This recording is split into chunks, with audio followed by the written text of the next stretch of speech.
கலைஞர் மகளிர் உரிமை திட்டம் பத்தி ஒரு முக்கியமான அப்டேட். பணம் வராதவங்க, புதுசா விண்ணப்பிக்க காத்துக்கிட்டு இருக்கவங்க, உங்க எல்லாரோட கேள்விகளுக்கும் இந்த முழு விவரங்களையும் பார்த்தா ஒரு நல்ல தெளிவு கிடைக்கும். வாங்க பார்க்கலாம். சரி, முதல்ல எல்லாருக்கும் மனசுல இருக்கிற அந்த பெரிய கேள்விக்கு வருவோம். ஏன் எனக்கு இன்னும் பணம் வரல? கவலைப்படாதீங்க, இதுக்கு என்ன காரணம், இதை எப்படி சரி செய்யலான்னு நம்ம படிப்படியா பார்க்க போறோம். முதல்ல இந்த திட்டம் எவ்ளோ பெரியதுன்னு நீங்க புரிஞ்சுக்கணும். தமிழ்நாட்டுல மட்டும் யோசிச்சு பாருங்க, சுமார் 1,34,00,000 பெண்கள் ஒவ்வொரு மாசமும் இந்த உதவித்தொகைய வாங்கிட்டு இருக்காங்க. அப்பப்பா, எவ்ளோ பெரிய விஷயம் பாருங்க. ஆனா சமீபத்துல நடந்த 2வது கட்டத்துல ஒரு சின்ன சிக்கல். கிட்டத்தட்ட 29 லட்சம் பேர் அப்ளை பண்ணியிருந்தாங்க. ஆனா அதுல பணம் போய் சேர்ந்தது வெறும் 17 லட்சம் பேருக்கு தான். அப்ப மீதி இருந்தவங்களோட நிலைமை என்ன? அவங்க விண்ணப்பம் என்னாச்சு? இது ஒரு பெரிய கேள்விக்குறி இல்லையா? பொதுவா விண்ணப்பங்கள் நிராகரிக்கப்படுறதுக்கு ரெண்டு முக்கிய காரணங்கள் தான் சொல்றாங்க. ஒன்னு, அரசாங்கம் சொல்ற அந்த வருமான தகுதிக்குள்ள வராதது. இன்னொன்னு, நாம கொடுத்த டாக்குமெண்ட்ஸ்ல ஏதாவது சின்ன தப்பு அல்லது குழப்பம் இருக்கிறது. இதுதான் முக்கியமான காரணங்கள். ஆனா உங்க விண்ணப்பம் நிராகரிக்கப்பட்டதுனாலேயே நீங்க தகுதி இல்லாதவர்னு அர்த்தம் கிடையாது, இல்லையா? ஒருவேளை தவறுதலா கூட நிராகரிச்சிருக்கலாம். இதுக்கு ஒரு தீர்வு இருக்கு. அதுதான் மேல்முறையீடு. அதை எப்படி சரியா பண்றதுன்னு தெரிஞ்சுக்கிறது தான் இப்போ ரொம்ப முக்கியம். இதுக்காக நீங்க எங்கேயும் அலையவே வேண்டாம். அரசாங்கமே இதுக்குன்னு தனியா ஒரு ஆன்லைன் போர்ட்டல் ஆரம்பிச்சிருக்காங்க. நீங்க வீட்ல இருந்தபடியே உங்க போன்ல இருந்தே இத பண்ணிடலாம். இப்போ ஸ்கிரீன்ல தெரியுது பாருங்க. இந்த வெப்சைட் முகவரியும் ஒரு நோட் பண்ணி வச்சுக்கோங்க. இந்த வெப்சைட்ல மேல்முறையீடு பண்றது அவ்ளோ சுலபம். வெறும் 4 ஸ்டெப் தான். வெப்சைட்குள்ள போறீங்க, உங்க விவரங்களை கொடுக்கறீங்க, உங்க போனுக்கு ஒரு OTP வரும், அதை என்டர் பண்றீங்க, கடைசியா உங்க புகாரை சப்மிட் பண்றீங்க. அவ்வளவுதான், முடிஞ்சது. சரி, நீங்க மேல்முறையீடு பண்ண ஆரம்பிக்கிறதுக்கு முன்னாடி இந்த 3 விஷயத்தையும் கையில ரெடியா வச்சுக்கோங்க. உங்க முழு பேரு, உங்க ரேஷன் கார்டு நம்பர், அப்புறம் நீங்க பதிவு செஞ்ச மொபைல் நம்பர்.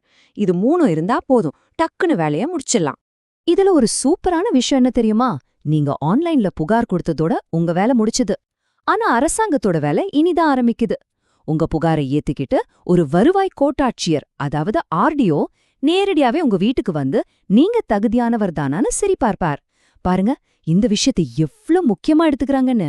சரி, இதுவரைக்கும் பணம் வராதவங்க என்ன பண்ணணும்னு பார்த்தோம். இப்ப 2 கட்டத்திலயும் விண்ணப்பிக்க முடியாம தவறவிட்டவங்க, உதாரணத்துக்கு புதுசா ரேஷன் கார்டு வாங்கினவங்க, அவங்களுக்கு என்ன வாய்ப்பு இருக்குன்னு பார்க்கலாம். இதுக்கு முதலமைச்சர் அவர்களே ஒரு தெளிவான வாக்குறுதி கொடுத்திருக்காரு. விடுபட்டவர்கள் மறுபடியும் கோரிக்கை வைத்தால் அவங்களுக்கு நிச்சயம் உரிமை தொகை வழங்கப்படும்னு சொல்லிருக்காரு. இதனால புதுசா விண்ணப்பிக்கிறவங்களுக்கு கண்டிப்பா ஒரு வாய்ப்பு இருக்குன்னு தெரியுது. அதனால நீங்க புதுசா விண்ணப்பிக்க போறீங்கன்னு முடிவு பண்ணிட்டா, இப்பவே இந்த டாக்குமெண்ட்ஸ் எல்லாத்தையும் ரெடியா எடுத்து வைங்க. உங்க Aadhaar card, ration card, EB bill, அப்புறம் ரொம்ப முக்கியமா ஆதாருடன் இணைக்கப்பட்ட பேங்க் பாஸ்புக். இதெல்லாம் பக்காவா இருந்தா விண்ணப்பிக்கும் போது எந்த சிக்கலும் வராது. ஓகே, மேல்முறையீடு, புது விண்ணப்பம் பத்தியெல்லாம் பார்த்தாச்சு. இப்போ எல்லார் மனசுலயும் இருக்கிற அடுத்த பெரிய கேள்விக்கு வருவோம். இந்த திட்டத்தோட எதிர்காலம் என்ன? இப்போ வர்ற உதவித்தொகை உயருமா? இப்போதைக்கு குடும்ப தலைவிகளுக்கு மாசம் தவறாம 1000 ரூபாய் கிடைச்சிட்டு இருக்கு. இது பல குடும்பங்களோட மாதாந்திர பட்ஜெட்ல ஒரு பெரிய உதவியா இருக்குங்கிறதுல எந்த சந்தேகமும் இல்ல. ஆனா இந்த 1000 ரூபாய் 1500ஆகவோ இல்ல 2000 ரூபாயாகவோ உயருமான்னு ஒரு பெரிய எதிர்பார்ப்பு மக்கள் மத்தியில இருக்கு. இது பத்தி நிறைய பேச்சும் போயிட்டு இருக்கு. இந்த எதிர்பார்ப்புக்கு ஒரு நல்ல செய்தியா முதலமைச்சரே சொல்லியிருக்காரு. நிச்சயம் மகளிர் உரிமை தொகை உயரும்னு ரொம்ப உறுதியா சொல்லியிருக்கார். அதனால தொகை உயர்வுங்கிறது கிட்டத்தட்ட உறுதியான ஒரு விஷயம்னே சொல்லலாம். ஆக இப்போ நாம செய்ய வேண்டியது என்ன, கவனிக்க வேண்டியது என்னன்னு 2ஆ பிரிச்சு பார்க்கலாம். உங்க விண்ணப்பம் நிராகரிக்கப்பட்டிருந்தா யோசிக்காம உடனே மேல்முறையீடு பண்ணுங்க. நீங்க புது விண்ணப்பதாரர்னா டாக்குமெண்ட்ஸ தயார் பண்ணுங்க. அதே நேரம் புது விண்ணப்பத்துக்கான அறிவிப்பு எப்போ வரும், தொகை உயர்வு பத்தின அதிகாரப்பூர்வ அறிவிப்பு எப்போ வரும்னு செய்திகளை கவனிச்சுட்டே இருங்க. இந்த திட்டத்தோட எல்லா விவரங்களையும், அடுத்தது என்ன செய்யணுங்கிற தெளிவான வழியையும் இப்போ நீங்க தெரிஞ்சுக்கிட்டீங்க. இந்த தகவலை பயன்படுத்தி உங்களுக்கான உரிமையை பெற நீங்க எடுக்க போற முதல் படி என்ன?